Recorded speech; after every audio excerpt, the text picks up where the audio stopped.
that were promised. I believe that promise, knowing that even if I were laid off, that I would receive the same fair severance that pre-acquisition employees got. Twitter employees have been my friends. They've been my support network. And I loved where I worked. And I absolutely loved who I worked with. And every single one of us deserved what was promised and is rightfully owed to us. Thank you. Thank you, Helen Sage Lee. Up next is Amir Shavat. Amir? Thank you. My name is Amir Shavat, and I was the head of product for the Twitter developer platform. The way Elon Musk executed the layoffs was really inhumane. Employees suffered from intentional communication deprivation. At a certain point, I was told as a manager that I might get fired if I gather my team just to hear their questions or concerns. There was zero consideration for people with work visas, and there was a blunt disregard for personal conditions, such as relevant medical issues. All this was done while Elon Musk was abusing us in the public on Twitter and dangerously exposing us to hate and anti-Semitism. After he posted about me, I had to read this. Let me share my screen.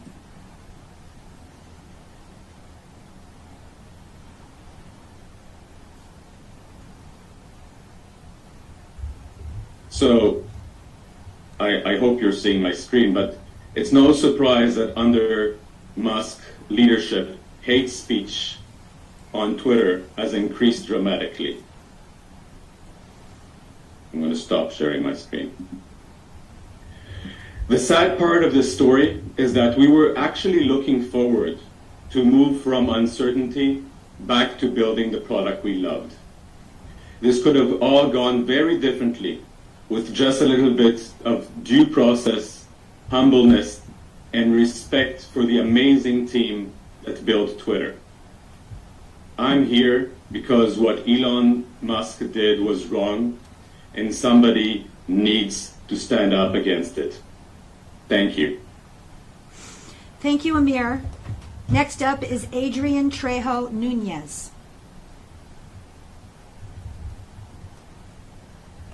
Adrian, go ahead. Thank you. Hi, my name is Adrian Trejo Nunez. I was a senior software engineer on the back end for Twitter. I came forward to help myself and my former tweets receive our severance that was outlined in the agreement, which has since changed. I've had to scramble to look for a new job and interview on short notice after being laid off. The layoff could have been handled better by giving us more information and being more respectful of us as employees. Elon chose to fire so many of us during this difficult time period in the tech industry. I was a part of various business resource groups for underrepresented groups at Twitter, such as Twitter Able for disabled employees, Twitter Alas for Hispanic employees, and Twitter Open for LGBTQ employees. We created a very special environment that will be difficult to replicate elsewhere. Thank you. Thank you, Adrian. Hello, and thank you everyone for coming. I am attorney Lisa Bloom, and I'm very proud to represent Helen Sage Lee, Amir Shavat, and Adrian Trejo Nunez, as well as many other fired Twitter workers. On October 26th, Elon Musk showed up at Twitter headquarters, merrily carrying a sink.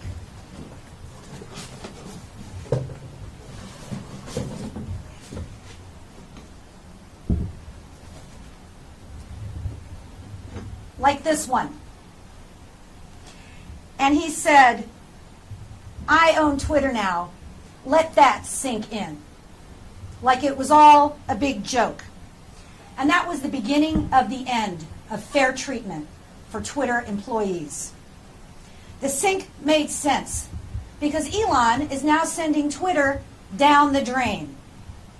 Hate speech, for example, now clogs the platform.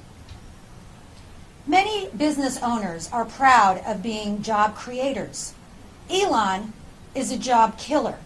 He did it at SpaceX, he did it at Tesla, and now he's done it at Twitter.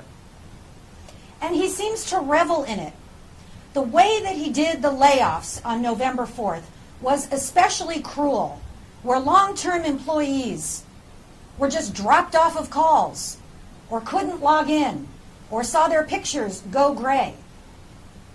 That's how they learned they no longer had a job. Some people were on medical leave, or parental leave, or pregnancy leave, and they had to scramble to find out what was going on. Twitter and Elon treated workers like dirt, like they should just be washed down the drain of his sink.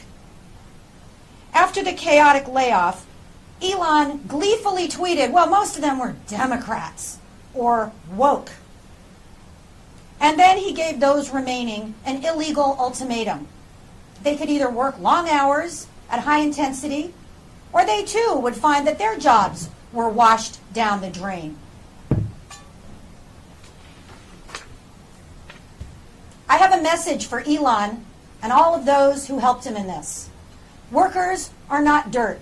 They are human beings who count on their jobs to support their families, their children, their elderly dependents, for health care. They expect their employers to live up to their promises. Before Elon, Twitter promised workers who stayed during the turmoil that they would get the same severance benefits that workers got before Elon. After he came in, he violated that. Promise made, promise broken. Last Friday, we filed the first arbitration on behalf of Helen Sage Lee. It's the first one, we believe, that has been fired for any laid-off Twitter worker. And today we are filing two more on behalf of Amir Shavat and Adrian Trejo Nunez. And my law firm represents a large group of Twitter workers and contractors, and we will continue to file these cases one by one, bombarding Twitter with claims. Because Twitter tricked most of its workers into giving up their rights in their onboarding documents where they had to sign arbitration agreements. So we are hitting Twitter and Elon with every applicable claim, from promissory estoppel to breach of contract, to breach of their implied agreement, to violation of the WARN Act, to civil rights violations. Everything but the kitchen sink. If you were fired from Twitter during this hot mess that Elon created, please contact us, because there is strength in numbers. Elon, you broke your promises and you violated the law. We are coming after you. Let that sink in.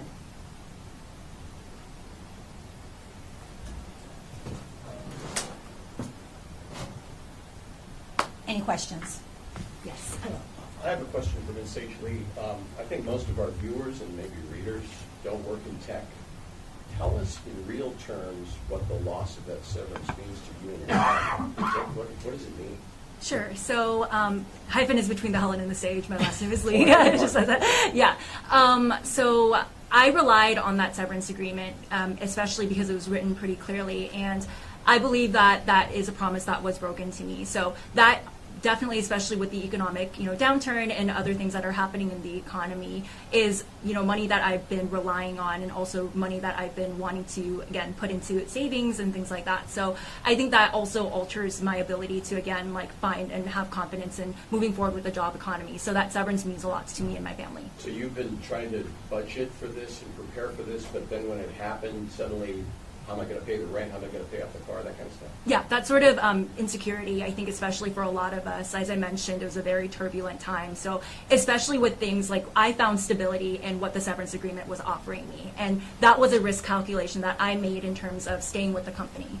Does this keep you up at night? Does it give you nightmares? Oh, absolutely. Tell us about that. What is that like? Yeah, so I mean, I've lost a lot of sleep thinking about this, especially as so many of us employees have, relied on the severance agreement and the promise that was made. So this was something, especially, I took action to make sure that, employees that I knew also had all the information possible. So yes, this is something that I feel very passionately about, and something that, I spent a lot of nights really thinking through as to how we can move forward with this. So I have a question regarding. Hello. Regarding the lawsuit itself.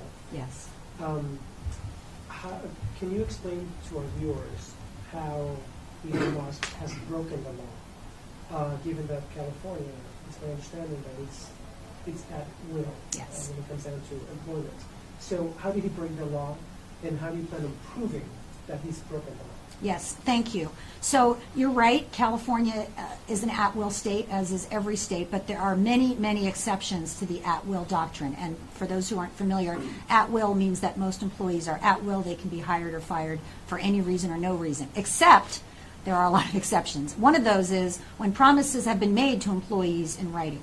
So in May and October of this year, 2022, Twitter employees, like the three you see today, were told in writing by HR or legal that after the acquisition, they would get the same severance benefits that Twitter employees got before the acquisition. I want to emphasize this was a promise that was made in writing. That was in May and October of 2022. That is an enforceable promise, and that's our breach of contract or breach of implied contract claim.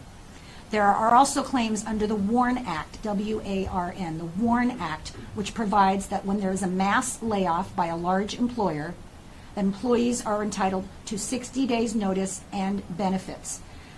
There's no question that Twitter is a large enough employer to qualify, and that the layoff was large enough to qualify as a mass layoff. Twitter laid people off with really no notice, or maybe a couple of hours notice at the most. They are paying people 60 days. They're keeping them on payroll.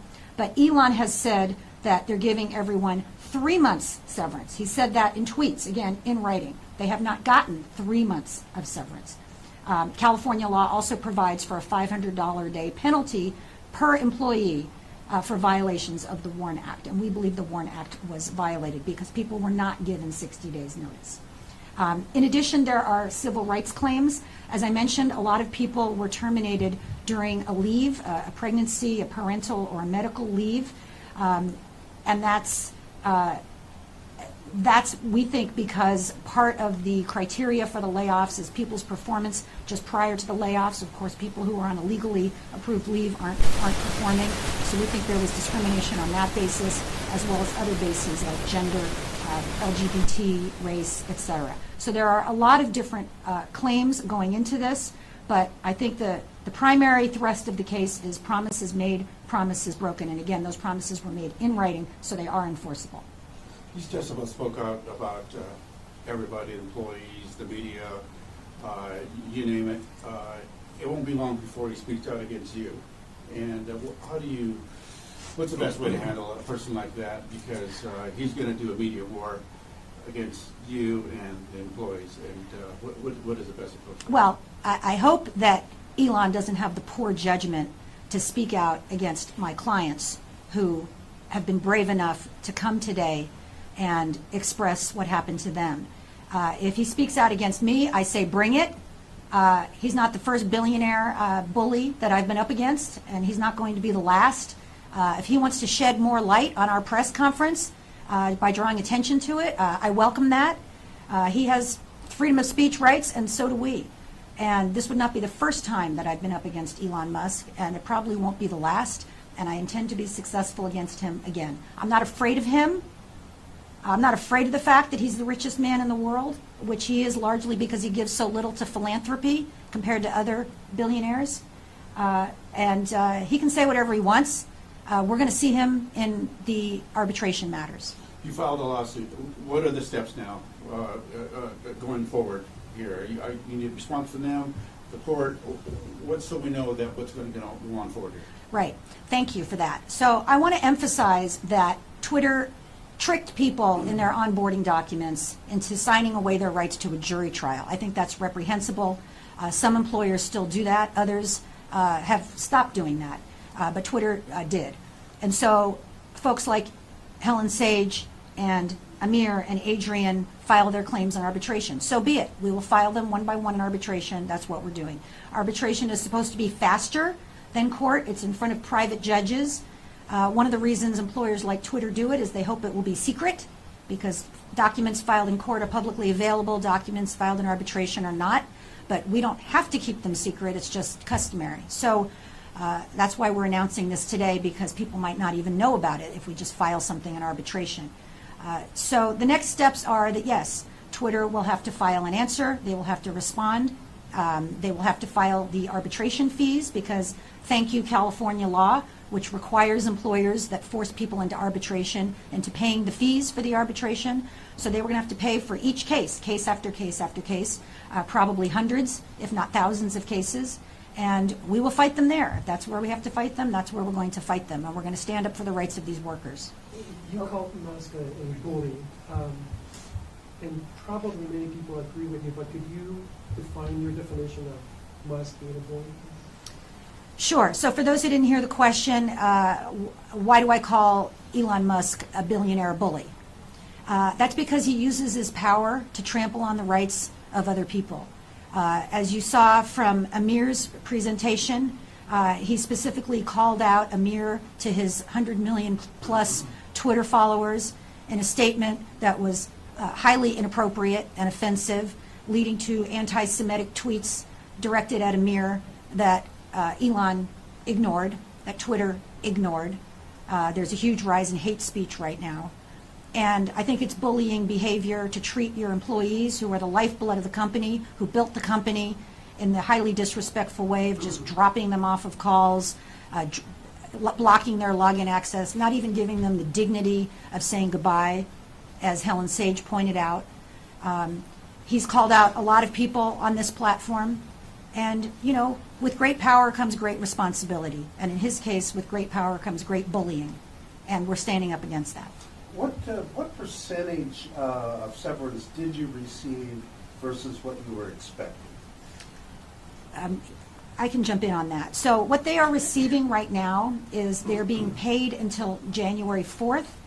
There's a complete lack of clarity as to whether, if they get another job during this time period, if they will continue to get that pay.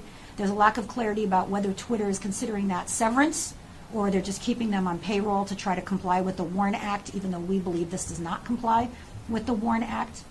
But the severance that was promised previously also entitles them to their prorated bonuses and to their stock vesting up to 3 months after their last day. So for Twitter workers, as for many tech workers, the bonuses and the stock are a significant part of their compensation. And that's, to simplify, that's what they're being deprived of. That's what was used to attract top talent, like the people you see here today. That's what was promised to keep them during this period of turmoil from April to November, when, you know, the news reports were Elon's buying Twitter, no, he's not buying Twitter, he's backing out of the deal, he's going to go to trial, there's going to be layoffs, no, there's not going to be layoffs. It was an intense period of turmoil, and yet these promises were made to keep people, and they stayed, in large part because of that promise. So that's what they're missing out on. What about their medical benefits? Are they still entitled to that up until, if so, up until when? Thank you. So the question was about medical benefits. So right now they're still getting their medical benefits because they're still on payroll. After that it will be COBRA, which is the legal system where people continue to get their medical benefits if they pay in. And hopefully Twitter will comply with the law and continue to give people those benefits. And Lisa, just to clarify, did you say that all three of your clients signed NDAs? No. Or no? No. So the question was whether my clients signed NDAs. No, they signed arbitration agreements, and those are agreements that tell people you cannot file any claims against your employer in court. You have to file them in private arbitration, which is in front of private judges, And you contend not they were NDAs. tricked into doing that? Absolutely, because when you sign up for a job and your employer gives you a bunch of documents to sign, now it's done online, but a big stack of documents, most employees just sign everything. They're happy to get started. They don't want to rock the boat. They don't even read it. Most people don't know what arbitration is. Even a lot of attorneys don't know what arbitration is, right? So they just go along with it. And they had to affirmatively opt out. And I think very, very few people did in this case or in any case. So I think it is a trick. nobody sits down with them and says, hey, by the way, Helen Sage, I just want you to know, if you ever have a claim against us, you're waiving your rights to a jury trial. You're waiving your rights to be in front of a judge. Most people think that's a human right, to take your case to court, to have a jury, to have a judge, to be in open court. And to have people give up those rights with a bunch of onboarding documents that they don't even understand, I think it is a trick.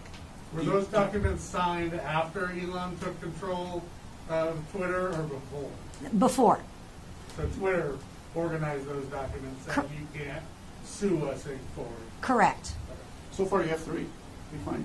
Or No, more. we have a much larger group. I'm not releasing the number. More are signing up every day, but we have a much larger group. So Twitter's worldwide.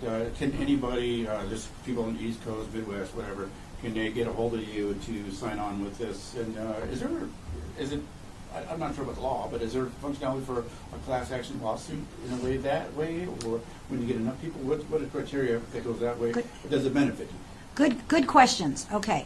So the first one was, can anybody reach out to us, because Twitter is a worldwide organization. So we are talking to Twitter employees all over the United States and representing Twitter employees from all over the United States.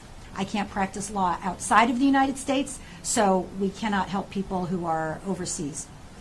With regard to the class action, the onboarding documents, again, that folks signed also has a class action waiver, which means they cannot bring a class action.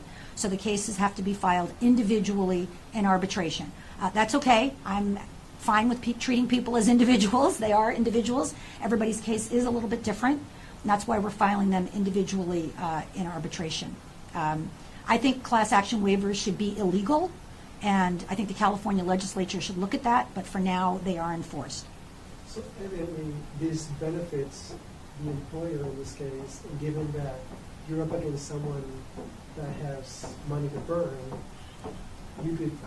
Is there a time limit on how much you can do in an arbitration with the clients? Yeah, and I mean, because he's going to probably try to delay as much as he can. Bringing these cases to arbitration. Yeah, so it's a good question about, we're up against somebody who's got a lot of money to burn and can just delay and delay and delay in arbitration. Everybody I've sued in the last 36 years has had money to burn, so to speak, big companies, billionaires, et cetera. The good thing is we have the law, and they can't just do anything they want. And yes, they will always try to delay, but ultimately the arbitrator will say enough is enough, and we're going to have the trial, or in arbitration, it's called a hearing. But we have a third party, a retired judge, who will hear the cases and will hopefully will not let them get away with that kind of behavior. I asked my AIs the same question, Mr. Shabbat, in terms of your family and how you're dealing with the anxiety. The holidays are coming up. What does this mean for you, sir, in real terms, if you don't get that severance money? It means a lot of sleepless nights. And it's not just for me, it's for my team. So I think for managers, it's like, I think what was said here is very important. They're like, we're a team here. And even after we got fired, we still keep in touch. So it's not just worrying about me and my family, it's worrying about my team, about people without visas, about people still looking for jobs, people with medical leave or medical conditions. So this is very hard, not just on myself, but on the team. And people still help each other and feel very responsible for each other. Could you repost that The tweet. that tweet, if you would, and talk to us a little bit more about that tweet? Can you read what it said? Because the writing was so small. We couldn't quite see it. Could you post it again? What Musk wrote. Yeah, I'm gonna. Let me pull it up again. Okay, What was the date on that? here, I'm sharing it.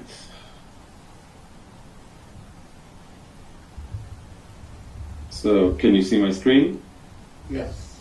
Read it to us, please, because we can't see it. So, so this was done just after Elon bought Twitter and the acquisition was closed.